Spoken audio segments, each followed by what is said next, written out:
हम कूलम्ब का नियम समझेंगे। कूलम्ब का नियम विद्युत स्थैतिकी का एक मौलिक सिद्धांत है, जो हमें आवेशित कणों के बीच लगने वाले बल का वर्णन करता है।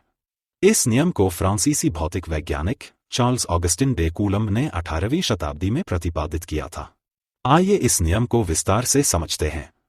हम जानते हैं कि ब्रह्मांड में प्रत्येक पिंड दूसरे पिंड को किसी बल के साथ आकर्षित करता है। यह आकर्षण बल दोनों पिंडों के द्रव्यमान के गुणनफल के समानुपाती होता है और उनके बीच की दूरी के वर्ग के व्युत्क्रमानुपाती होता है।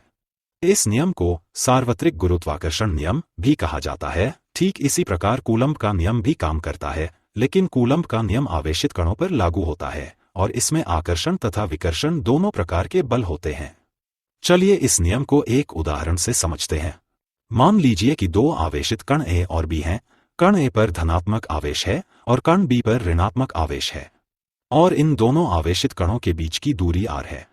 कूलम्ब के नियम के अनुसार ये दोनों आवेशित कण एक दूसरे को किसी बल के साथ आकर्षित करेंगे और इस बल का मान दोनों आवेशों के परिमाण के गुणनफल के समानुपाती होगा।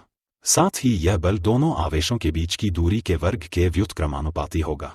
अब यदि हम इस समीकरण को सरल करें तो हमें समानुपाती नियतांक k प्राप्त होता है, जिसका मान उस माध्यम पर निर्भर करता है जिसमें दोनों आवेश मौजूद होते हैं। उदाहरण के लिए निर्वात में इस नियतांक का मान लगभग 8.9875 गुणा 10⁻9 न्यूटन मीटर स्क्वायर बटे c स्क्वायर होता है। इस नियतांक को हम 1/4 पाई एप्सिलॉन नॉट के रूप में भी लिखते हैं, जहां एप्सिलॉन को निरपेक्ष विद्युत अनुमत्यता कहते हैं। विद्युत अनुमत्यता किसी पदार्थ का वह गुण है जिससे यह पता चलता है कि उस पदार्थ में विद्युत क्षेत्र को प्रवाहित होने की क्षमता कितनी है। कूलम्ब का नियम हम इस प्रकार परिभाषित कर सकते हैं। कूलम्ब का नियम बताता है कि किसी भी दो आवेशित कणों के बीच लगने वाला बल दोनों आवेशों के गुणनफल के समानुपाती होता है तथा उनके बीच की दूरी के वर्ग के व्युत्क्रमानुपाती होता है।